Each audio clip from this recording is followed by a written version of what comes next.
주택연금은 만 55세 이하 대한민국 국적 국민이 자신의 소유의 집을 담보로 맡기고 종신 또는 일정 기간 매월 연금 방식으로 노후 생활 자금을 지급받는 상품입니다. 퇴직 후 현금 흐름이 원활하지 않을 경우 노후연금과 함께 생활할 수 있는 방법이라 많은 분들이 궁금해합니다. 그래서 오늘은 주택연금의 장단점, 수령액 등을 알아보고 노후 대비를 하는 시간을 갖도록 하겠습니다. 그 전에 구독과 좋아요, 알림 설정 해두시면 더 다양한 복지 정보에 대해서 얻어갈 수 있습니다. 그럼 시작해 보겠습니다. 주택연금은 노후 생활에 필요한 자금을 마련하는 데 도움을 줍니다. 대체로 부동산은 묶여있는 자산이다 보니 당장 생활하는 데 있어서 현금 흐름을 만들어낼 수 없다는 단점을 가지고 있습니다. 그런데 주택연금을 이용하면 일정한 금액을 매월 받으며 안정적인 생활을 할 수 있다 보니 많은 분들이 관심을 갖습니다. 연금 수령액으로 노후 생활비나 의료비 역시 충당할 수 있어서 노후 생활에 활용할 수 있습니다. 또한 가장 좋은 것은 주택을 보유한 상태로 거주할 수 있다는 것이 가장 큰 장점입니다.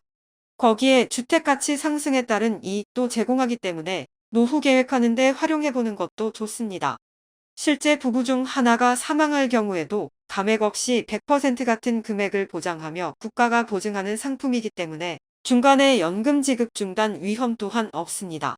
만약 가입자 부부가 사망한 후 정산 시 연금 수령액이 집값을 초과할 경우 부족한 부분은 상속인에게 청구하지 않으면서도 집값이 연금 수령액보다 많을 때는 상속자에게 지급되어 합리적입니다.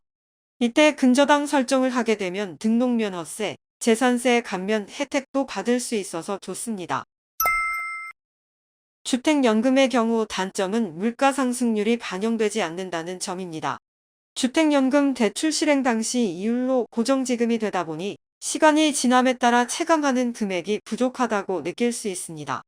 또한 초기 보증료를 납부해야 하는데 주택가격의 1.5% 초기 보증료를 일시불로 지급해야 하다 보니 다소 부담감이 있습니다. 예를 들면 주택가격이 5억 이상인 경우 보증료는 750만 원 정도입니다. 또한 주거지 제한이 되게 되는데 질병치료나 자녀를 부양해야 하는 이유를 제외하고는 1년 이상 집을 비우거나 세를 줄 수 없습니다. 물론 이사로 거주지를 이동하게 될 경우 담보주택을 변경하면 주택연금을 받을 수 있는데 이사 가려는 주택가치에 따라 월지급금이 변동됩니다. 만약 주택연금을 중도해지하게 될 경우 연금액과 이자를 한 번에 반환해야 하고 초기 보증료를 돌려받지 못해서 잘 고려해보고 가입해야 합니다. 또한 탈퇴 후 3년간은 주택연금 재가입이 불가하니 신중하게 선택하시길 바랍니다. 주택연금 가입 요건은 부부 중 한 명이 만 55세 이상일 경우, 부부 중 한 명의 대한민국 국적을 가진 국민일 경우, 부부 기준 공시가격 등이 12억 원 이하 주택 소유자일 경우, 다주택자일 경우 합산 가격이 9억 원 이하일 경우, 공시가격 등이 12억 원 초과 2주택자는 3년 이내 1주택을 팔게 될 경우 가능합니다. 여기에서 공시가격은 주택연금 가입 가능 여부를 위해 판단된 가격으로 실제 월지급금은 담보주택 시세 또는 감정평가액에 따라 산정됩니다. 먼저 주택연금 가입 신청인이 주택공사에 방문해 보증상담을 받고 보증신청을 합니다. 전화상담도 가능한데 1688-8114로 연락하면 자세한 안내를 받을 수 있습니다. 신청한 후에는 주택공사에서 주택연금 가입 신청인 자격요건과 담보주택 가격평가 등에 대해 심사를 진행합니다. 이후 심사가 통과되면 주택공사에서는 보증약정 체결과 저당권 설정의 과정을 거치고 금융기관의 보증서 발급을 진행합니다. 주택연금 설명서와 체크리스트는 아래 댓글란의 블로그를 보면 확인할 수 있습니다. 물론 온라인 신청도 가능한데 한국주택금융공사 홈페이지에 방문해 상단 주택연금 인터넷 신청하기를 확인합니다. 로그인 후 가입 신청 과정으로 넘어가 본인과 배우자의 개인정보 제공 등 동의 후 신청서를 제출하게 되면 이후 심사를 통해 주택연금 수령이 가능합니다. 주택연금은 4가지 지급 방식이 있습니다.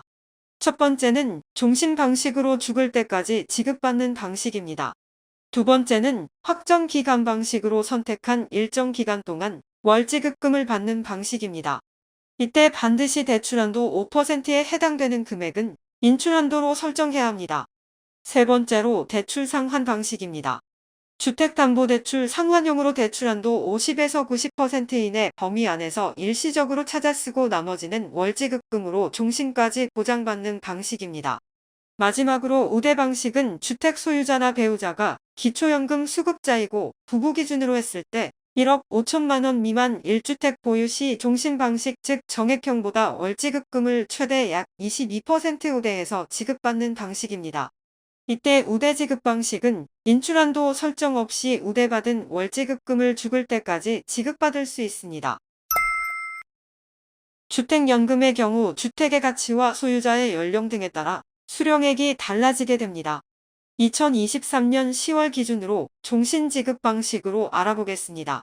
3억 원대 일반주택에서 70세 신청자가 연금을 받을 경우 매월 90만 1천 원을 수령하게 됩니다.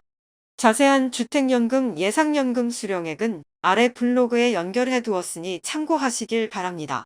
오늘은 주택연금에 대해 자세히 알아보았습니다. 주택연금은 노후 생활에 필요한 자금을 마련하고 주택에서 거주할 수 있는 국가가 보장하는 연금제도입니다. 만약 주택을 보유한 상태로 노후를 준비하고 싶으시다면 노후 계획에 추가해 보시는 건 어떨까요? 다음 시간에는 땅을 이용한 농지연금에 대해서 알아볼 예정입니다. 관심 있으신 분들은 구독과 좋아요, 알림 설정 해두시면 더 다양한 복지제도에 대해서 얻어가실 수 있습니다. 지금까지 복지모아였습니다. 감사합니다.